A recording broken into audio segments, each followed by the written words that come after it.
Ambil yang full atau ambil yang segmen?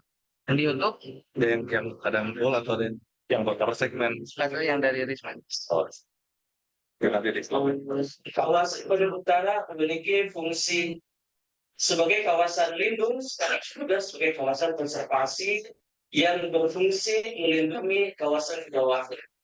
Perlu kita sadari bersama oleh semua pihak bahwa 70% 70% air yang ada di Jember Bandung juga disuplai atau disediakan oleh kawasan Bandung Utara. Lewat Polma TV.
Bahwa alih fungsi lahan merupakan satu fakta yang terus terjadi di tiap kabupaten kota yang ada di kawasan Bandung Utara.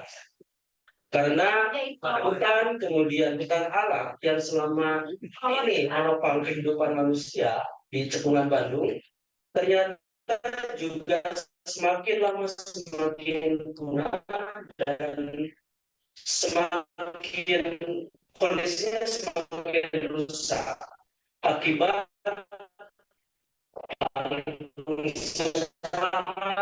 pembangunan, kemudian juga pemukiman yang sangat besar yang itu juga tidak.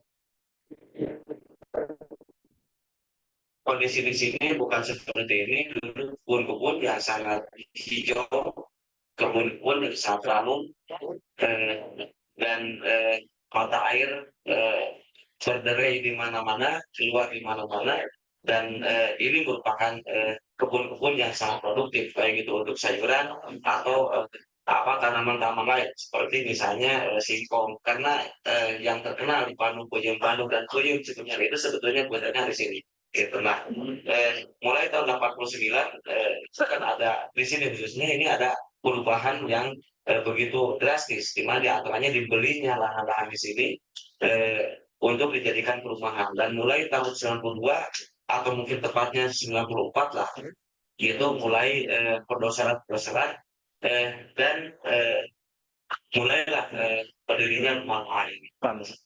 Tentu bagi masyarakat yang mungkin seperti saya dilahirkan di sini, dibesarkan di sini, ini melihat satu perbedaan yang sangat mencolok. Perbedaannya di mana ya tadi, bahwa dulu itu adalah ini kebun-kebun yang produktif yang ditanami dengan tanaman-tanaman dan untuk yang sangat bermanfaat secara sudah ditanami betul.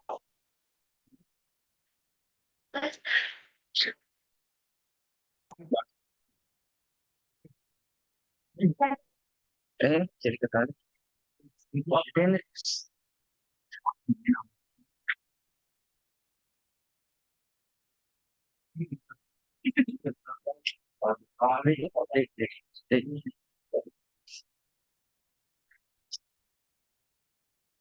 Di suara mana? Suara suara. eh kok nggak ada?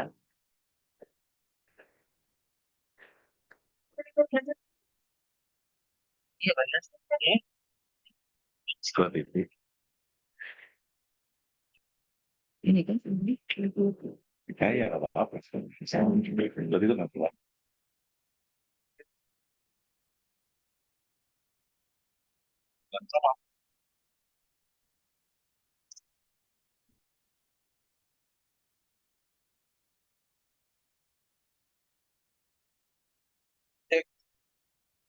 Pak Raul geser-geser gitu.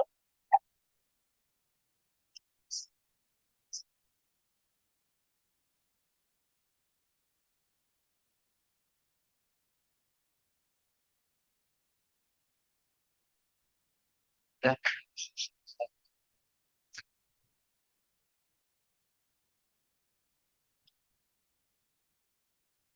Yang baik itu film tentang lingkungan yang ada di daerah Bandung Utara. Untuk selanjutnya, saya mempersilahkan kepada pemateri kita di moderator ada Pak Yusuf. Materinya ada Pak Saperi. Itu silakan.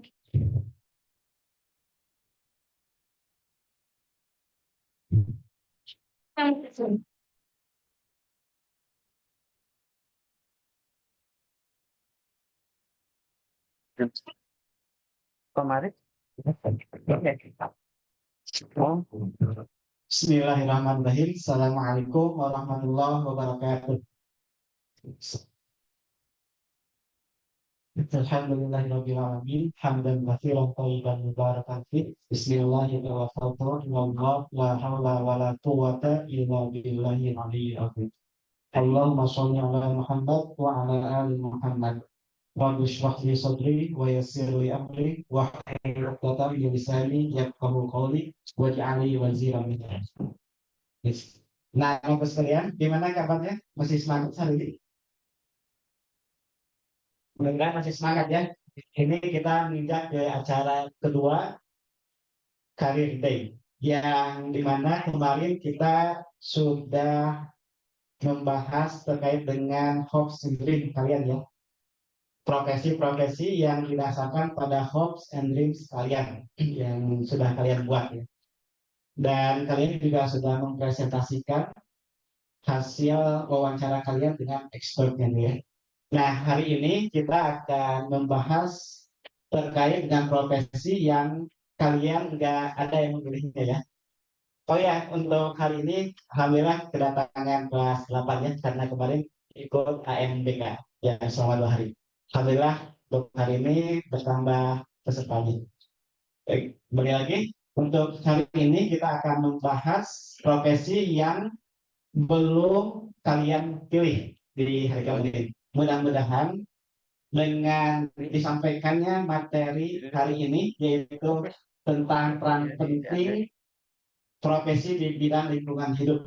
Mudah-mudahan nanti kalian mendapatkan wawasan dan pengetahuan yang baru terkait dengan bidang lingkungan hidup ini, dan harapannya mudah-mudahan ya kalian yang di dalam jiwanya ada fitrah terkait dengan lingkungan hidup ini bisa terstimulasi, terpantik dengan pemaparan dari pemateri nanti.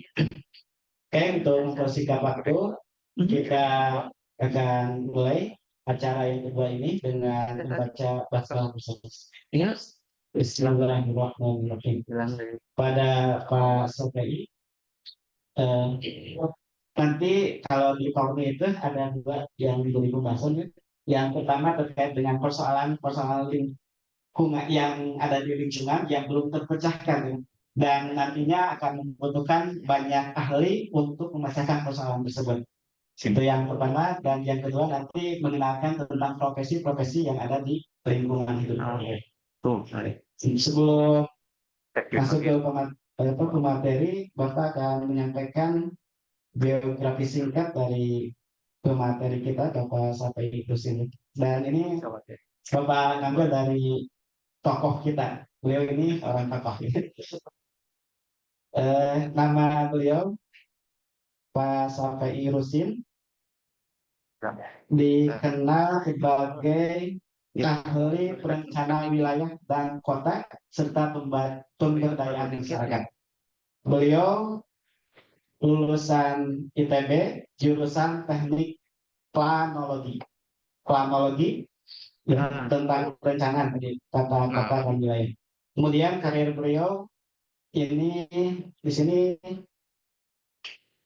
disebutkan Ketua Majelis Pengarah Organisasi MPO, Konfederasi Pergerakan Rakyat Indonesia. Kemudian Ketua Badan Pelaksana Perhimpunan Pergerakan Penggerak Advokasi Kerakyatan. Kemudian Presidium Sarasehan Warga Bandung. Dan juga peneliti AK3 dan Bitras. Tuh. Kemudian di sini ada Ketua Dewan Sekolah Kepemimpinan untuk Pembangunan Desa dan Agraria. Hah? Ini terkait dengan ini. Dan di sini beliau sebagai Sedang Ketua Yayasan Al-Kautsar dan juga kalau di Paramarta beliau sebagai Ketua Sektor. kudu ngedownload heui atuh. Itu beliau secara singkat untuk mempersingkat waktu kita langsung saja serah ya saya beliau untuk memaparkan materi. Kita ada Pak Sapi di konsep. Terima kasih Pak Yusuf. Bismillahirrahmanirrahim. Assalamualaikum warahmatullahi wabarakatuh. Kan. Selamat pagi, selamat pagi. Sampurasun, sampurasun. Baik, anak-anak sekalian, bertemu lagi dengan Bapak di sesi Career Day terakhir di LKS ya. Yang ikut LKS ya Pak? Kecuali K9 ya. Kenapa nggak ikut? Oh, sedih banget. Ya, jadi pagi ini kalian sudah dimulai dengan disuguhi satu gambaran tadi ya, itu film yang mengawali sesi Bapak ini terkait dengan lingkungan. Jadi kalau ditanya apakah ada profesi lingkungan, nggak ada. Biasanya lingkungan itu adalah apa? Perspektif, cara pikir, cara pandang. Jadi Yang pertama, yang kedua cara bertindak. Cara pikir, cara bertindak, cara bersikap, cara merespon itu lingkungan. Jadi profesi lingkungan itu adalah profesi siapapun, apapun, latar belakang apapun, dia mau tentara, mau polisi, mau guru, mau pengusaha, mau fisikawan, mau dokter, ya bisa punya profesi lingkungan selama dia kemudian punya perspektif, punya cara pandang, punya cara pikir, punya cara bertindak yang apa? oh iya udah dah. Udah. Yang peduli terhadap lingkungan. Itu intinya. Meskipun ada jurusan teknik lingkungan tersendiri. Jadi ada di ITB ada teknik lingkungan, itu tetanggaan sama jurusan saya teknik planologi gitu ya. Karena teknik planologi, teknik lingkungan sangat erat kaitannya. Jadi Bapak sebagai namanya kalau alumni jurusan teknik planologi itu sekarang namanya perencanaan wilayah dan kota, namanya planner. Jadi nggak mungkin seorang planner nggak diisi kepalanya gitu ya, cara pandangnya, cara pikirnya, keberpihakannya dan seterusnya.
kota-kota besar. Nah, jadi bayangkan kawasan Bandung Iya, Utara suara nak. yang dari waktu ke waktu terdegradasi. Dulu hutannya berapa tadi? Luas hutannya? Hah? Oke, 30 Jadi 39.000 hektar. Sekarang 5.000. Oke, berarti memperhatikan. Jadi 39.000 hektar sekarang tinggal 5.000. Berapa persennya kan? Berapa persen? Berapa? 7%.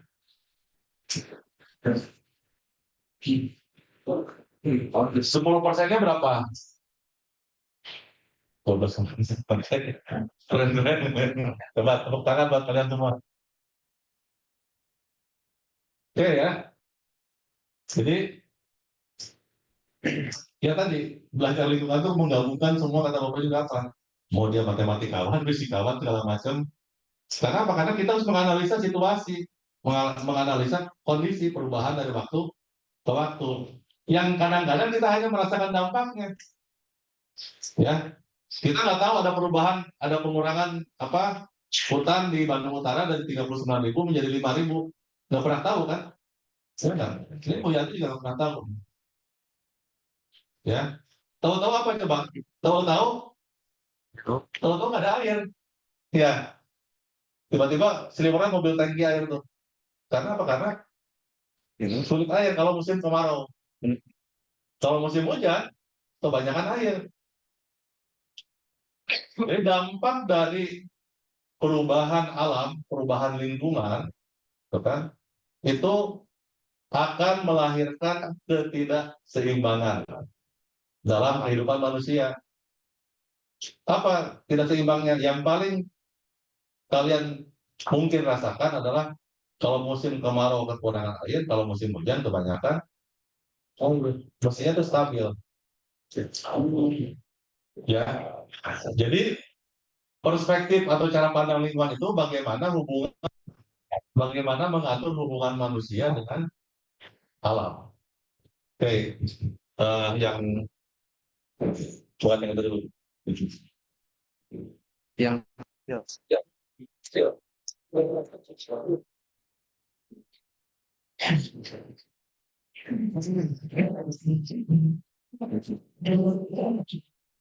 bukan ya. Nah, satu lagi.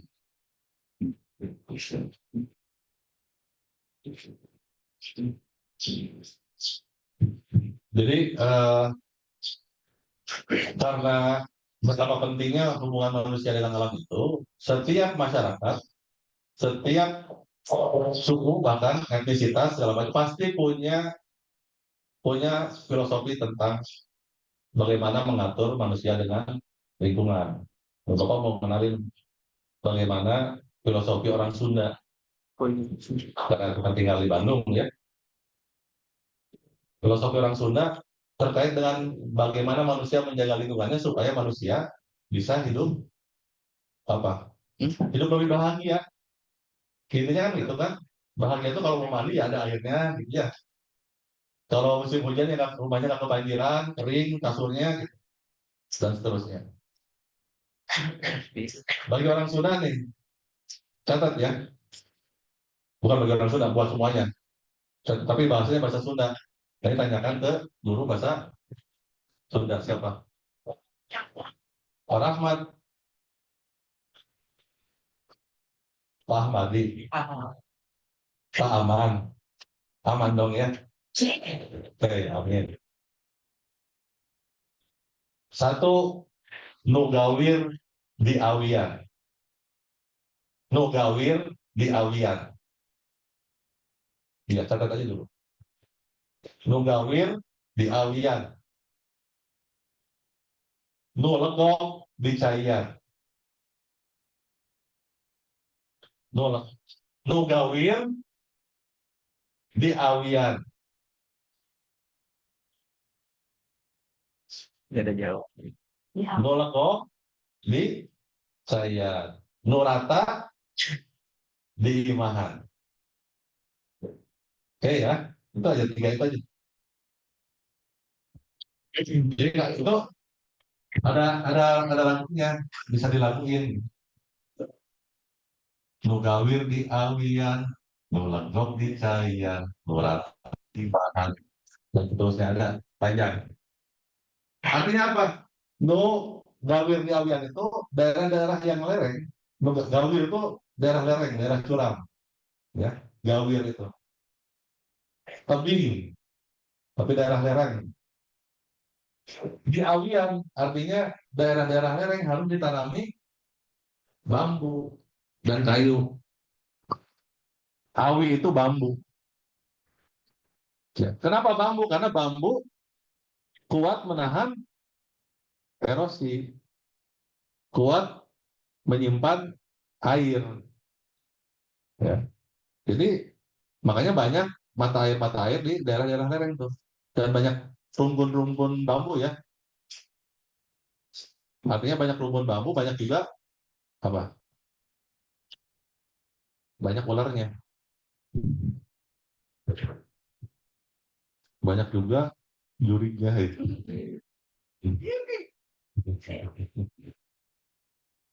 Itu ya, jadi Nugawir di Awian itu artinya daerah lereng harus ditanami bambu atau pohon-pohon. Supaya apa? Supaya menahan erosi, longsor, dan juga bisa menyimpan, sekaligus menyimpan air. Nulekok di Caian, artinya daerah-daerah yang lembah, ya, itu diairin. Memang tempatnya air. Air itu kan mengalir dari atas ke bawah. Baru yang rata diimahan. Artinya hanya daerah-daerah rata yang bisa dibangun untuk rumah tempat. Nah, kalian tadi bisa lihat di film yang tadi. Nugawir diimahan kan? Ya kan? Nugawir diimahan. Anu legok diimahan. Nurata diimahan. Jadi semuanya dibikin rumah. Maka tidak mengherankan kalau ini udah melanggar filsafat orang Sunda, dan saya yakin di Makassar, di Bugis, di Minang, di Depok. Depok orang Sunda. Ada orang di Jawa, masing-masing punya filosofi hidupnya. Untuk apa? Untuk mengatur lingkungan tempat hidup manusia. Ya. Karena rugi sendiri manusia kalau tidak mengatur hubungannya dengan alamnya, dengan lingkungannya. Ini makanya yang dari awal, dari awal. Ini makanya Bapak kasih judul ini ya. Ini jadi satu gerakan. Ini kita jaga alam, alam jaga kita. Jadi kalau kita tidak menjaga alam, maka alam juga tidak akan menjaga kita. Kenapa kita harus jaga alam?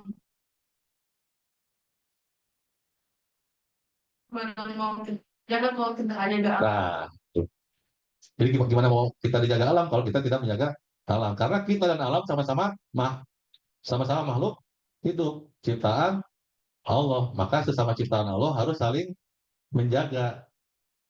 Ya, karena Allah menghadirkan kita manusia, menghadirkan alam untuk saling mendukung, saling membantu, saling menjaga.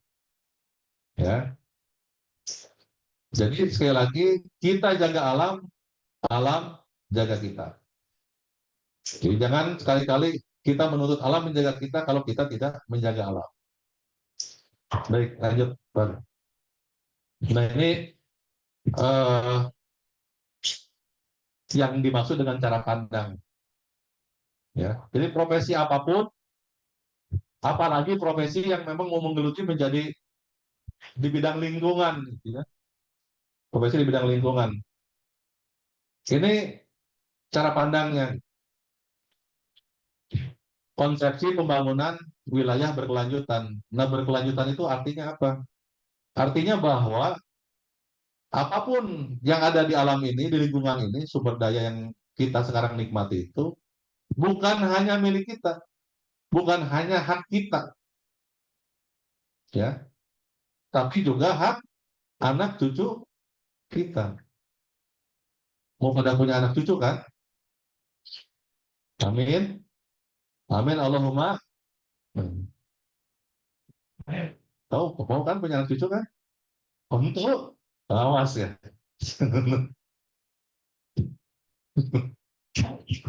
Nah, ya. Apa? Child free. Oh, child free. Ya, dipindahkan ke Jepang ke Bapak.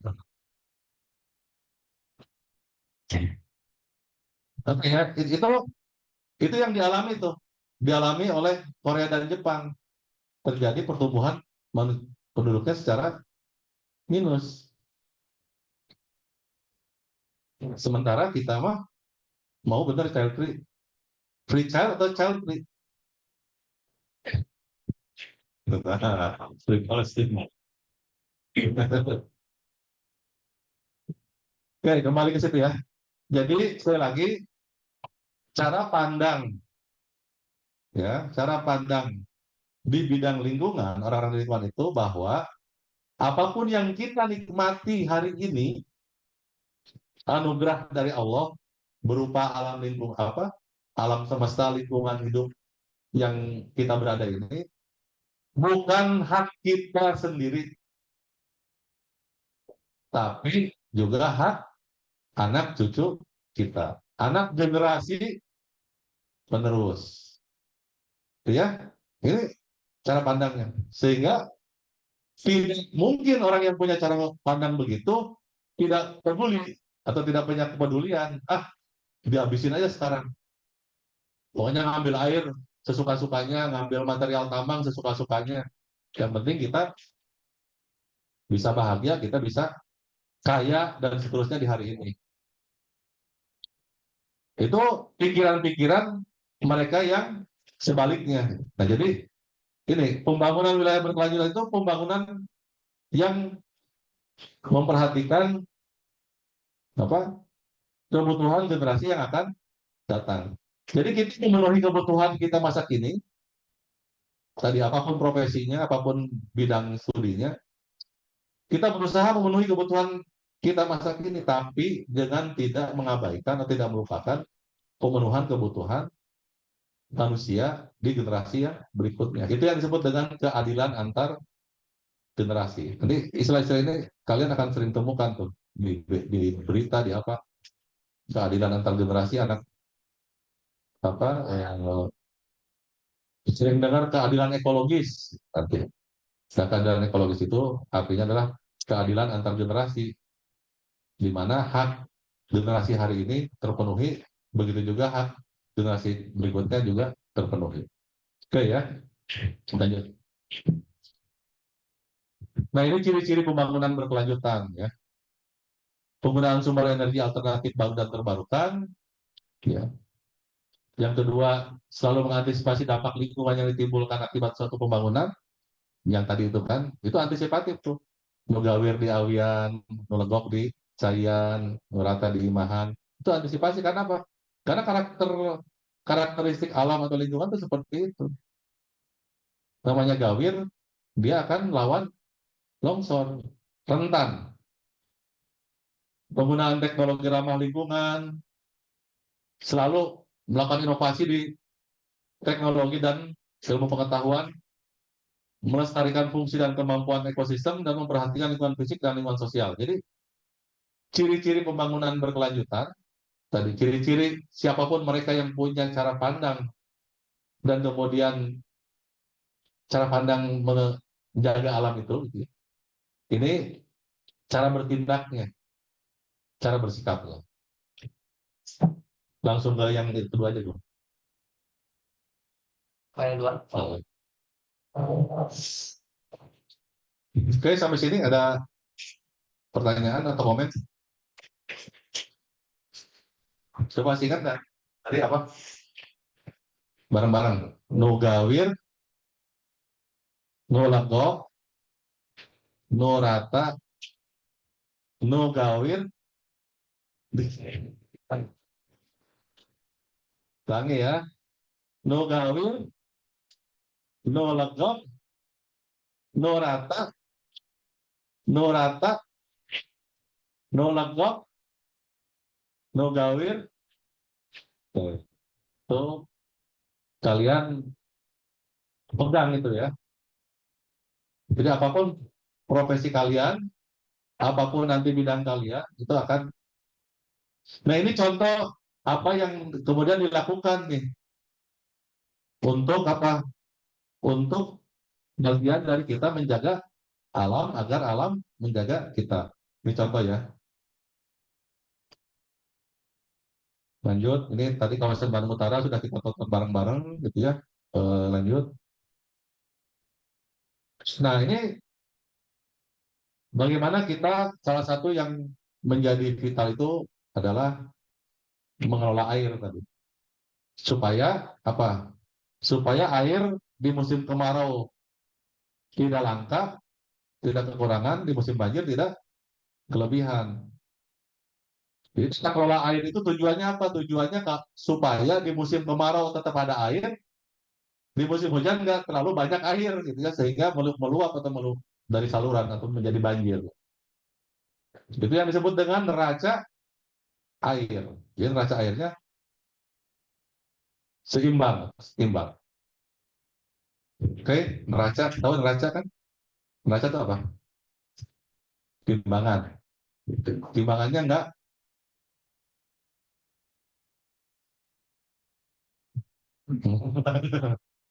enggak timpang, dia setimbang, ya. Nah, yang namanya setimbang itu artinya air itu akan selalu ada sesuai dengan kadar kebutuhan manusia. Ya. Nah, itu tujuan tata kelola air itu. Nah, ini banyak sekali nih bidang di sini yang bidang profesi, bidang studi yang bekerja di bagaimana terkait dengan pengelolaan air yang tadi Bapak bilang lingkungan, teknik lingkungan, jelas dia akan mendalami soal tata kelola air.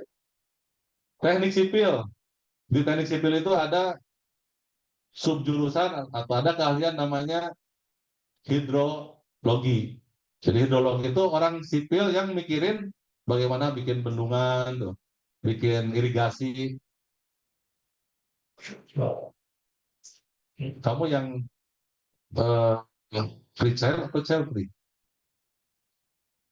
Geser ke halang, perhatiin di sini, perhatiin. Kalau nggak perhatiin nanti Bapak ekspor ke Jepang atau ke Korea. Ya, kamu yang nengok ke belakang itu. On, anjir. Geser-geser ke halang tiang. Oke, perhatiin ya. Sekali lagi perhatiin. Jadi, sampai mana tadi? Urusan untuk mengelola air tadi ya, kita menjabarkan kita jaga alam, alam jaga kita. Nah, makna dari kita jaga alam itu salah satu yang pertama ada salah satu contohnya bagaimana kita mengatur soal air atau disebut dengan tata kelola air. Nah, mengatur atau mengelola air itu sendiri banyak sekali bidang studi, banyak sekali profesi yang terkait. Bapak baru sebut dua tuh. Kalau terkait dengan jurusan ya di ITB yang Bapak tahu. Gitu. Saya kira di Universitas Indonesia Butari alumni UI gitu ya, di UGM, di perguruan tinggi lain ada. Jadi ada satu teknik lingkungan tadi yang jelas akan banyak dia melakukan analisis daya dukung lingkungan. Ada teknik sipil, dia punya subjurusan, punya keahlian tentang hidrologi. Di kita ada juga, nggak ngajar ya.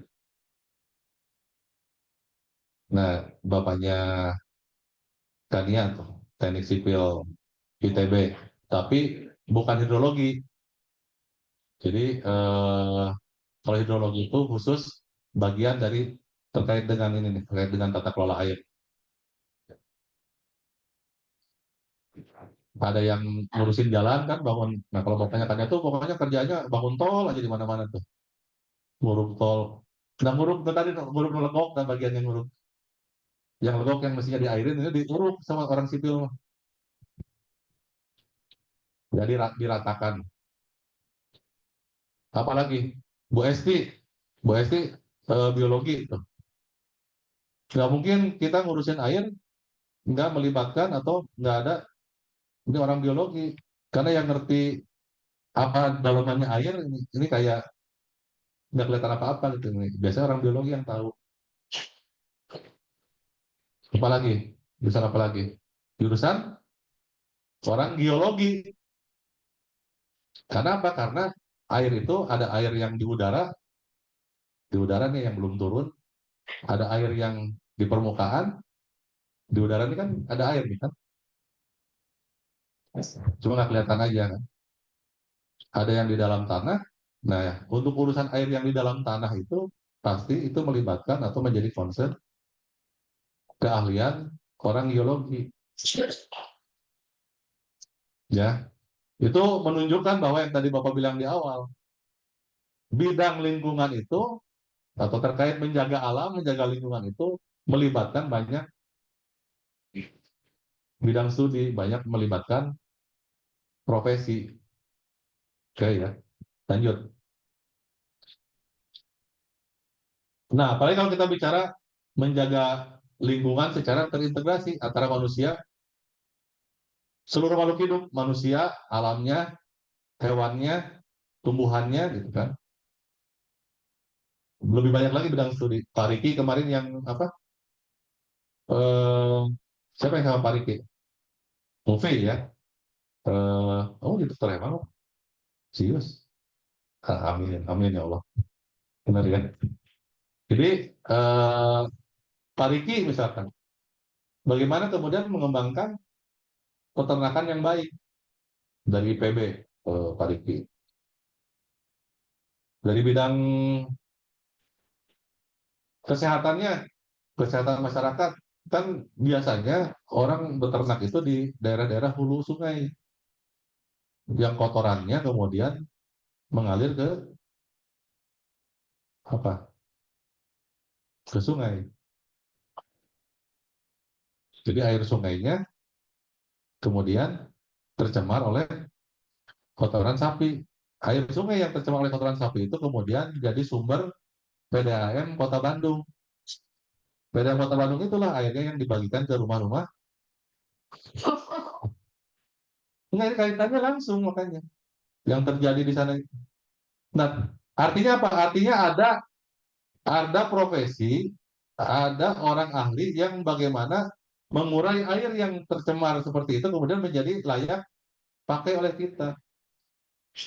Karena PDAM itu adalah dia mengolah air dari sungai, dari badan sungai yang tercemar itu oleh macam-macam, oleh pupuk dari tanaman sayuran, dari kotoran ternak segala macam, kemudian diolah, dikonversi gitu ya menjadi air yang lebih layak kita konsumsi atau kita pakai. Nah, itulah bidang studi yang banyak di situ tuh. Di antaranya yang Bu Esi tadi, biologinya, ada kedokterannya, farmasinya gitu ya. Lanjut. Nah, ini salah satu bagian dari kita menjaga lingkungan, yaitu dengan mendeteksi muka air di berbagai titik. Ini orang matematika IPB, Pak Hansen. Jadi mengembangkan instrumen-instrumen yang bisa digunakan untuk, jadi cara kita menjaga alam itu makanya harus terus dikembangkan teknologinya, gitu kan? Ilmu pengetahuannya harus terus berkembang. Karena apa? Karena sekarang dengan perkembangan teknologi kita bisa mendeteksi gejala-gejala alam, pertanda-pertanda alam secara lebih akurat, lebih cepat, lebih lebih ilmiah. Oke ya. Ini Bapak hanya nunjukin contoh-contoh bahwa banyak sekali teman-teman Bapak yang dia latar belakang bidang studinya macam-macam. Jadi ada yang matematik, ada yang kedokteran, ada yang farmasi, ada yang biologi, ada yang teknik sipil dan seterusnya. Tapi ketika dia sama-sama punya perspektif lingkungan, punya cara pandang menjaga alam, menjaga lingkungan, maka kita bisa berkolaborasi atau bekerja bersama dalam program-program. Ini di Bandung Utara semua nih ya. Kalau tadi di awal kita nonton film bagaimana kerusakan Bandung Utara, nah kita sedang berusaha untuk bagaimana apa yang kita bisa, yang mampu kita lakukan untuk menyelamatkan dan memulihkan Bandung Utara. Karena apa? Karena Bapak peduli dengan generasi yang akan datang. Ya, yes. Oh, kayak orang India pegang tiang.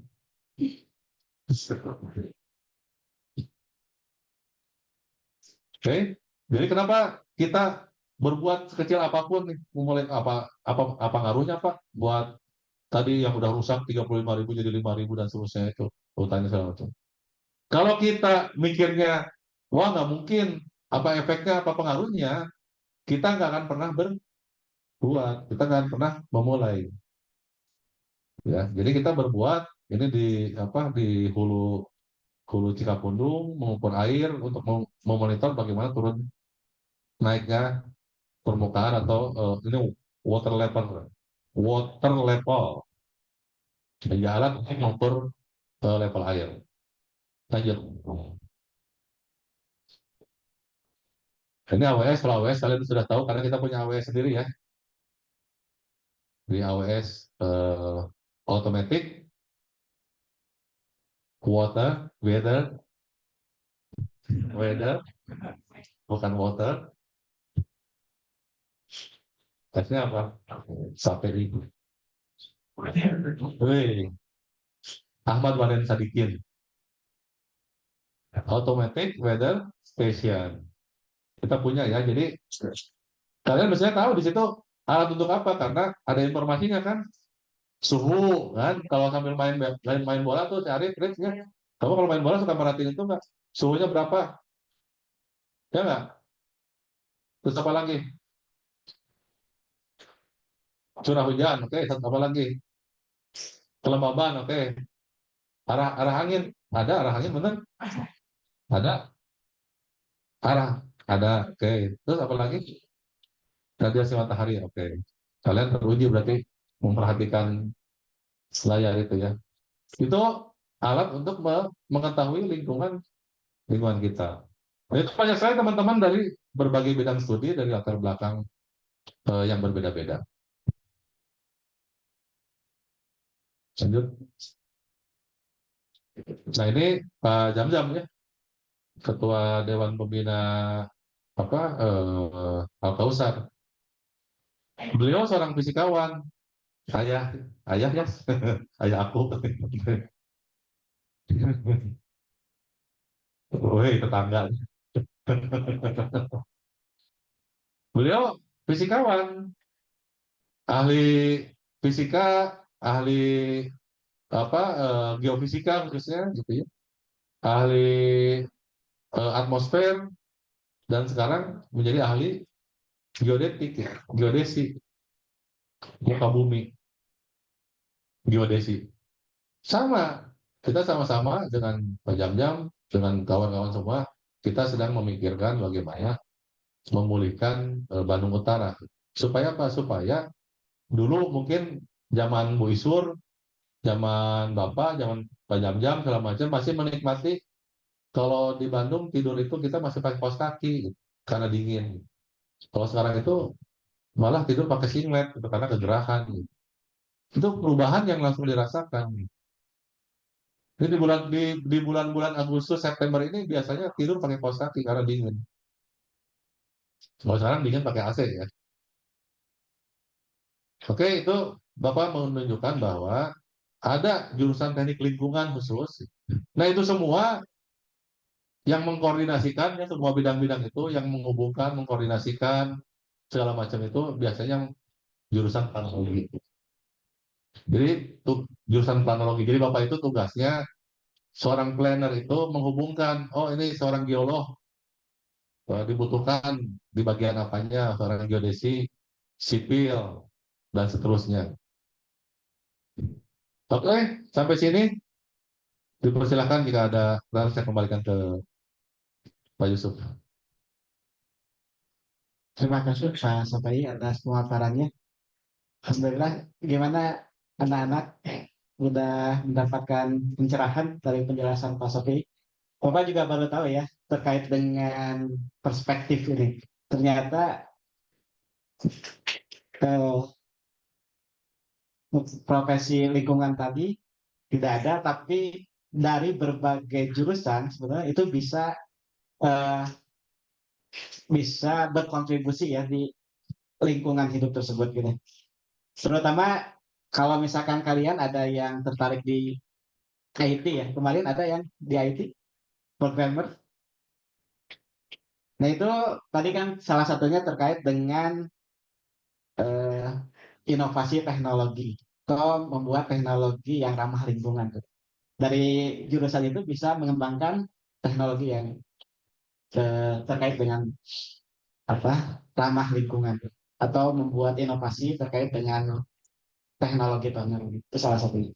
Oke, untuk selanjutnya Bapak mempersilahkan pada kalian untuk memberikan pertanyaan kepada pemateri. Silakan yang masih penasaran atau yang terstimulasi ya di dalam dirinya terkait dengan lingkungan hidup ini, silakan ditanya. Silakan. Oke, dulu.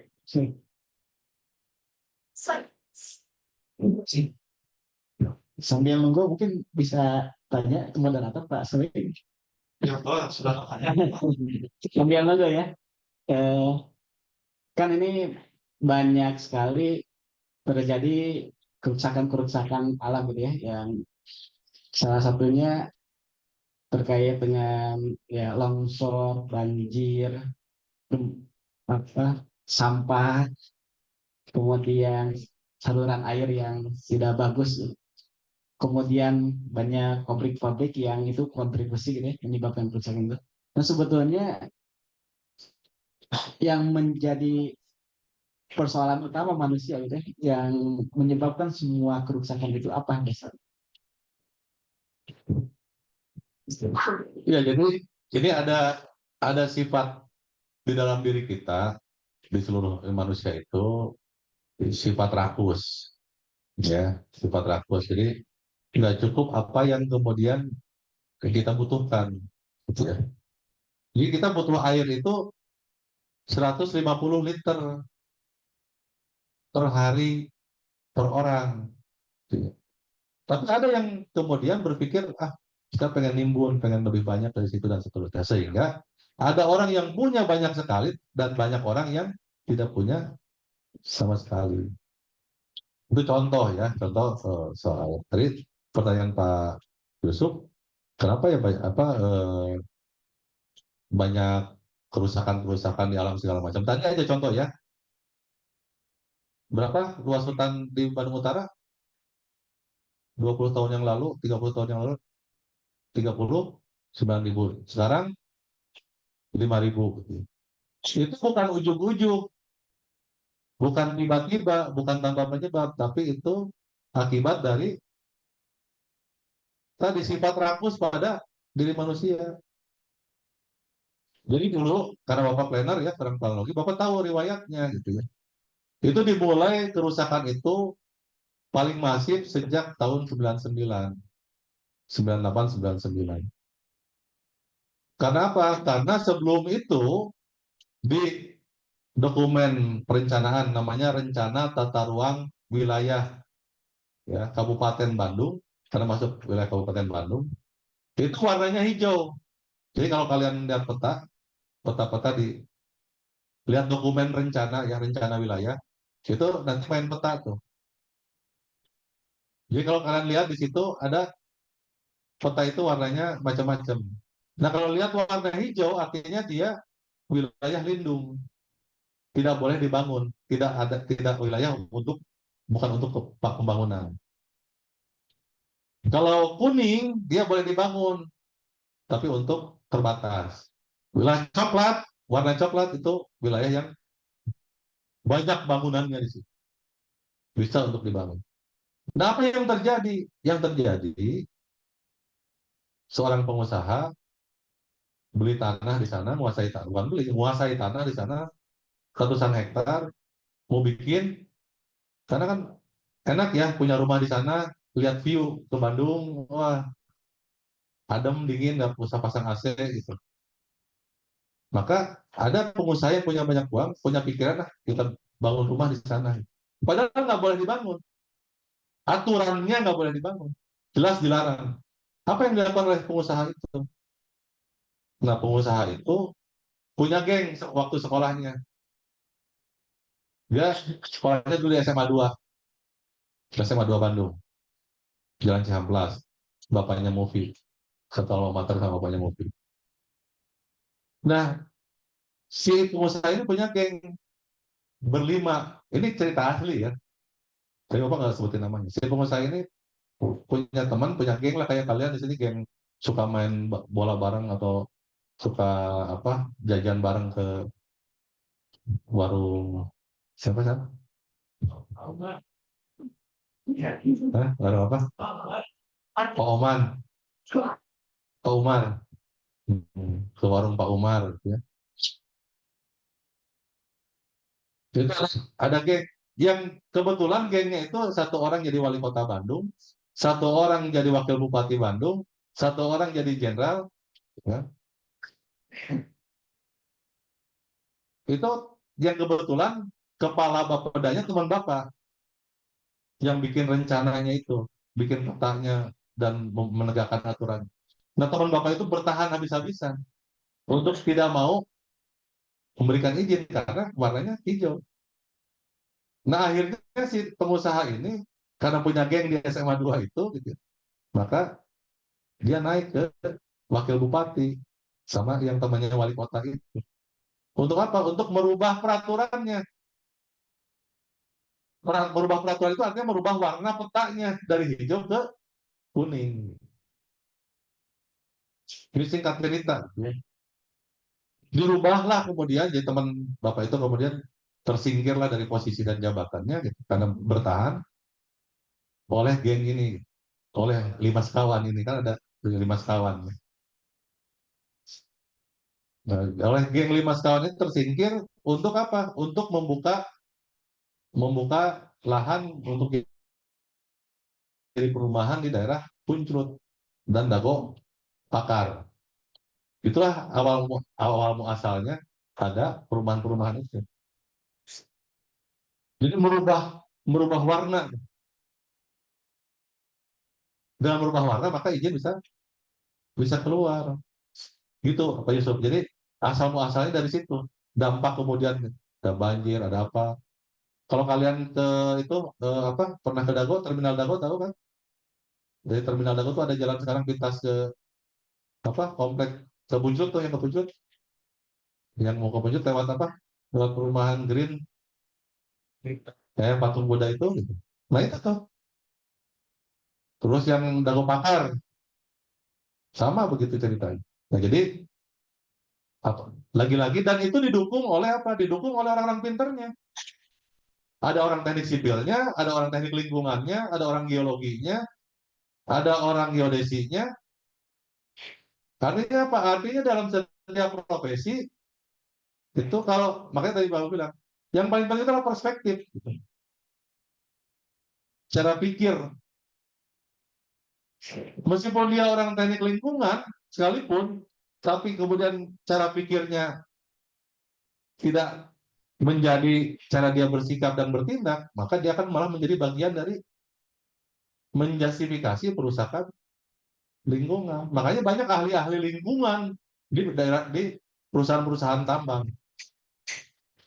Untuk apa? Untuk menjustifikasi perbuatan-perbuatan yang justru malah sebenarnya merusak lingkungan. Begitu Pak Yusuf. Terima kasih Pak Subaidy. Ini tantangan tuh bagi Tania yang profesinya hakim, harus banyak ahli-ahli hukum lingkungan ya Pak sampai ini. Ahli hukum lingkungan.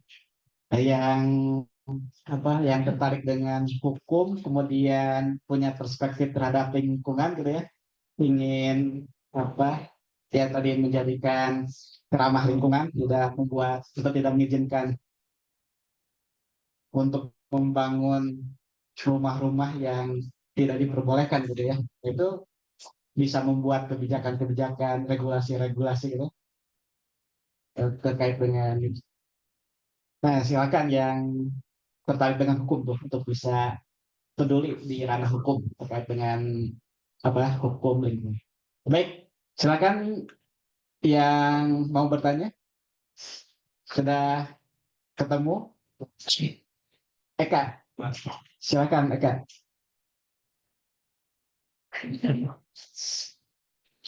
Dan ini program pendidikan sih.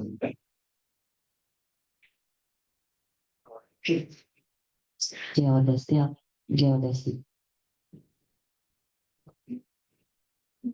Mulai ini. Pak, saya izin bertanya Oh, Pak saya izin bertanya. sama saya. Nama saya Muhammad Tegar Buandara. Pertanyaannya, geodesi atau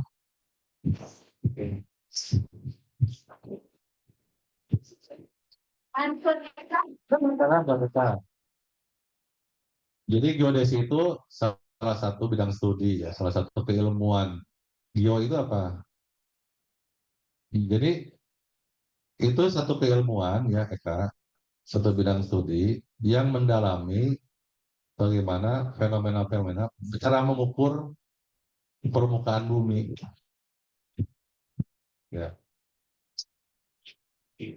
Jadi sederhananya geodesi itu satu keilmuan atau satu bidang studi untuk apa mengidentifikasi, memahami, mengukur gitu ya fenomena-fenomena di bidang di muka bumi, permukaan bumi.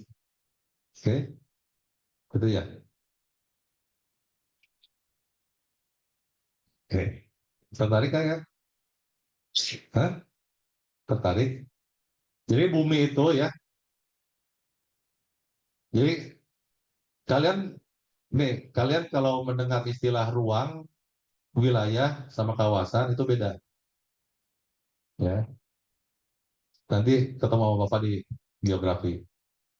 Di ruang itu tempat manusia dan makhluk hidup melangsungkan hidupnya. Terdiri dari mulai dari ruang angkasa, permukaan bumi, sampai ke dalam perut bumi, gitu kan? Kalau wilayah itu adalah bagian dari ruang yang sudah mendapat label atau sudah didefinisikan. Itu namanya wilayah. Nah, cara mendefinisikan, membentuk dan mendefinisikan wilayah itu ada teorinya. Ada caranya namanya regionalisasi. Gitu ya. Makanya ada wilayah berdasarkan apa? Berdasarkan misalkan garis lintang. Coba sebutkan, kuis. Sebutkan wilayah berdasarkan garis lintang. Cung, jangan bisik-bisik.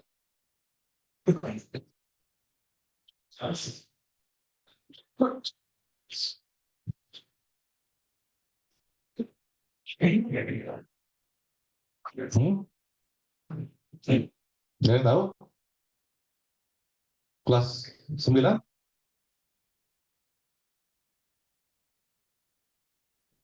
Ada wilayah tropis, subtropis.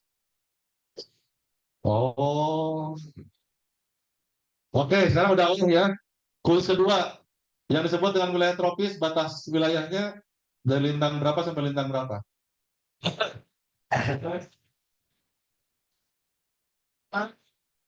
Kan udah apa tadi?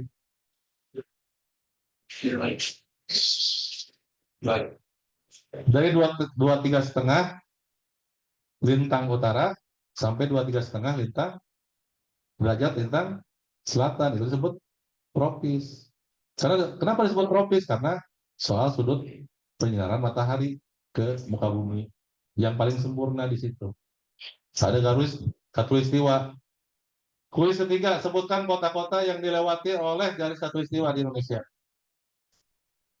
Tunggu, angkat tangan dulu, karena hadiahnya silver queen. Ya, salah.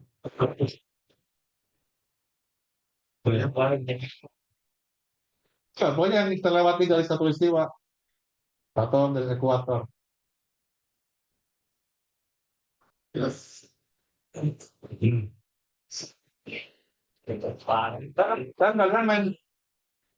main bola panas ya? Olahraga kemarin misalnya jam 11 gitu ya, panas kaki. Panas banget kan? Berapa suhunya? 30-an derajat ya. Nah di kota-kota ini, pikir ini udah panas banget di Bandung. Nah di kota-kota ini panasnya kayak ada 7 matahari dia. Salah. Makassar udah panas tapi Balikpapan no. Dekat. Kesalahan. Salman. Acehnya mana? Kan kota. Banda Aceh. Oke, betul, betul ya. Jadi Pontianak ya, Palu ya. Pontianak ke Balikpapan tuh kalau pakai mobil 2 hari. Nah itu contoh ya, contoh wilayah, pembagian wilayah berdasarkan apa garis lintang. Nah, sekarang kalau pembagian wilayah berdasarkan garis bujur. Garis bujur. Apa? Oke, waktu ya.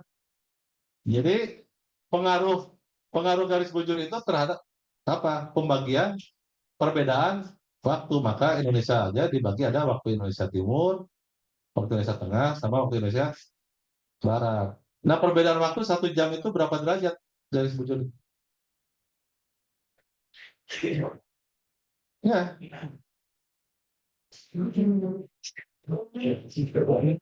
Jadi setiap 1 jam, jadi setiap di muka bumi itu ada 15 derajat, ya itu berbeda 1 jam. Oke, jadi antar garis bujur itu 15 derajat, perbedaannya 1 jam. Jadi kalau satu wilayah dengan wilayah lainnya, gitu kan, berjarak lebih dari atau sama dengan 15 derajat, maka dia udah beda waktu 1 jam. Kenapa? Hmm? Jadi sinar mataharinya tentunya beda. Hmm. Oke, itu ada hubungannya.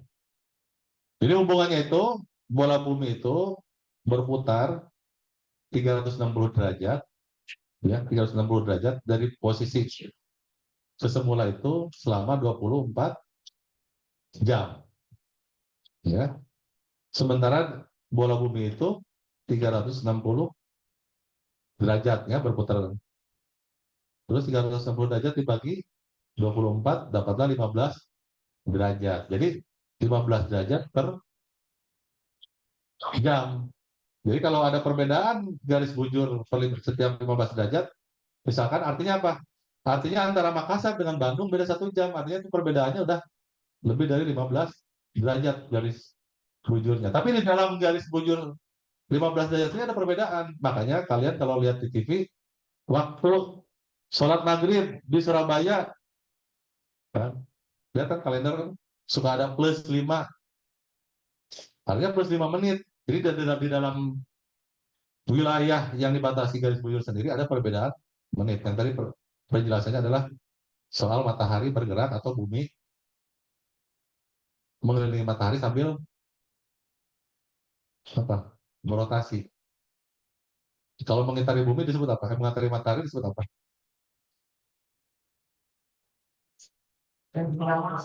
Apa ya?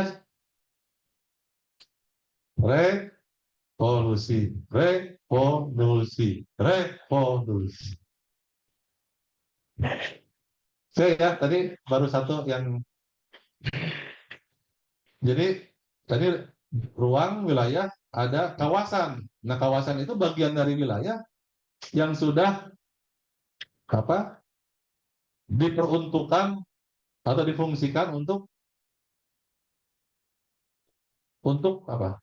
Untuk kebutuhan khusus manusia. Makanya ada kawasan industri, ada kawasan perumahan, ada kawasan pendidikan, ada hati-hati jangan ngebut kawasan militer. Gitu ya.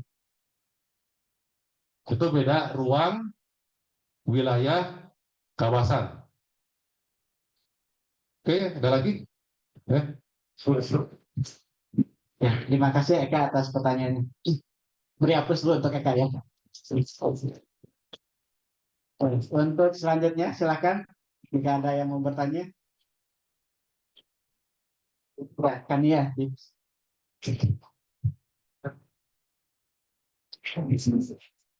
Baik, Assalamualaikum warahmatullahi wabarakatuh. Saya Kania dari kelas 9. Izin bertanya, kalau di Indonesia ini kan saat ini sedang krisis sekali dengan sampah ya, dan Bandung juga mungkin krisis sampah gitu. Nah, pertanyaannya, apa yang sudah PPI dan teman-teman lakukan gitu untuk dapat mengurangi sampah? Dan pertanyaan yang kedua, apa yang bisa siswa-siswi SMP dapat lakukan agar bisa membantu Indonesia untuk mengurangi sampah? Terima kasih. Oke, jadi masalah sampah itu ini urusan urusan manusia dan lingkungan itu urusannya dua ya. Jadi urusan konsumsi dan urusan apa yang diproduksi. Jadi apa yang kita makan, apa yang kita pakai dan segala macam dan apa yang kita keluarkan atau yang kita hasilkan. Yang kita keluarkan itu ada urin, ada feses, ada sampah. Itu hasil kita semua tuh, ya. Dan semuanya diurus tuh. Nah, soal sampah, apa yang saya udah lakukan ya? Kayaknya belum banyak. Jadi sampah itu kan problemnya hulu sampai hilir, ya, hulu sampai hilir. Jadi dari hulu hilir itu, hulunya itu artinya dari kita, dari rumah-rumah, dari tempat-tempat manusia beraktivitas. Yang paling hulu lagi mana? Ini kalau di sini coba kalian perhatikan ada rantai tempat sampah nggak? Tempat sampah yang paling dekat dengan kalian mana? Itu apakah sepanjang waktu dari pagi sampai kalian pulang asar itu yang paling dekat dengan kalian? Yang ada lagi yang lebih dekat nggak? Nah itu hulu. Ya. Ya. Jadi hulu itu adalah tempat sampah yang paling dekat dengan aktivitas kita yang paling lama dalam sehari itu. Oke, itu juga menjadi hulu orang lain di situ. Di dapur ada lagi Bu Leni dan segala macam, hulunya di sana tuh. Bu Rati segala macam. Nah itu kayak sungai, hulu-hulu sungai gitu ya. Kemudian bermuara lah ke mana? Ke tempat sampah yang misalkan depan. Nah, itu rantai. Jadi pahami dulu rantai ininya. Nah, di rantai itu pemahaman terhadap rantai kita akan bisa memahami bagaimana kemudian memperlakukan.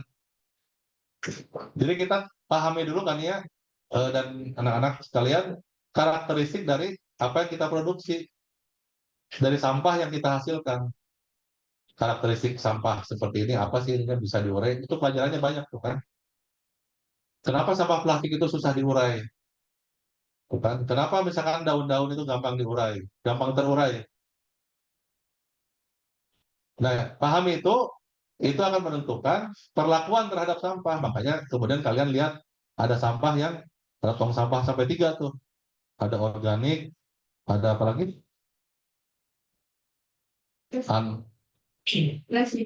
Resido, terus sama ada 3. Itu yang di depan tuh. Oke.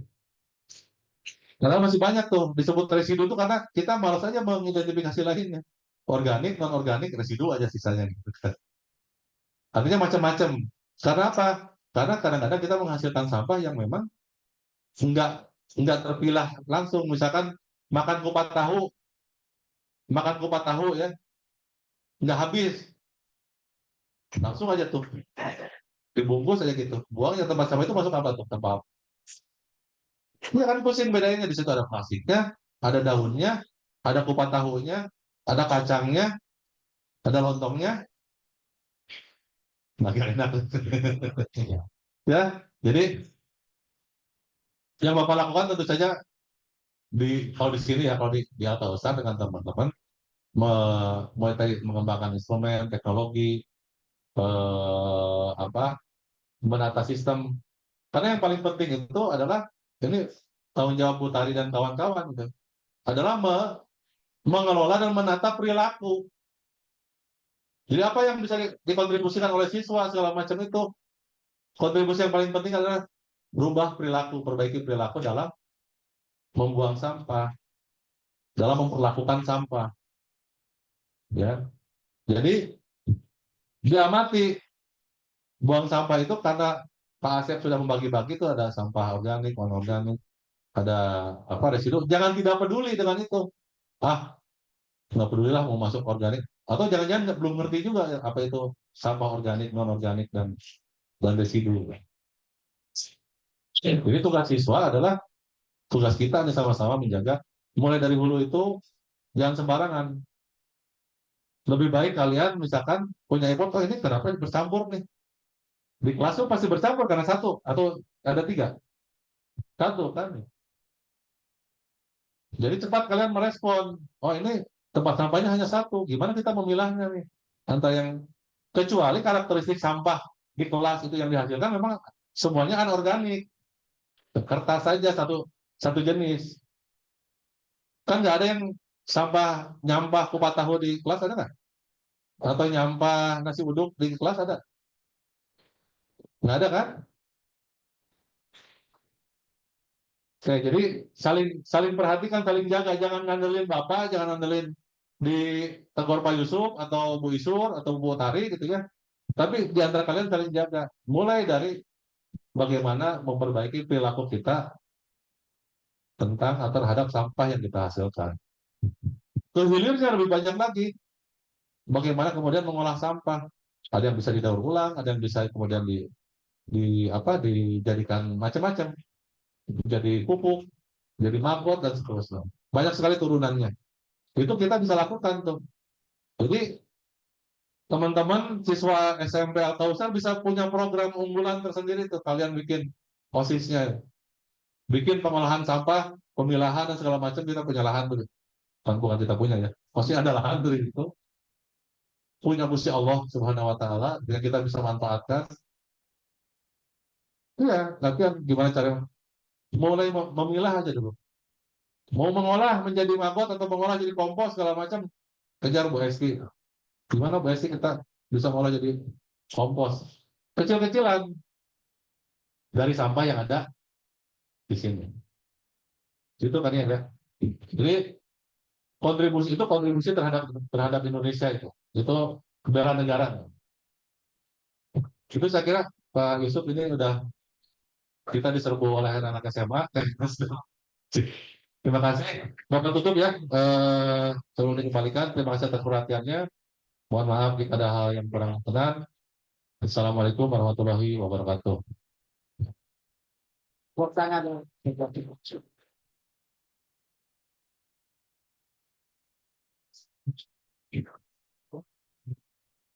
Alhamdulillahirrahmanirrahim. Sesi sesi yang kedua ini sudah selesai. Mudah-mudahan apa yang dipaparkan oleh Pak Sabai bisa menginspirasi kalian dan mudah-mudahan terbangun juga kepedulian terhadap lingkungan ya. Sehingga kalian menjadi orang yang berusaha membangun, mengadakan perbaikan terhadap lingkungan, bukan yang mengadakan kerusakan lingkungan. Mudah-mudahan tadi yang sederhana yang bisa kita lakukan adalah terkait sampah yang tadi kalian tanyakan. Baik, itu saja untuk sesi kedua ini. Mari kita tutup dengan istighfar dan doa kifayah. Astagfirullahaladzim. Subhanaka Allahumma wa bihamdika asyhadu an la ilaha illa anta astaghfiruka wa atubu ilaik. Assalamualaikum warahmatullahi wabarakatuh. Belum kita bubar, ada Chandra Baca untuk pengatur kepada buat tadi dipersilakan. Kenapa?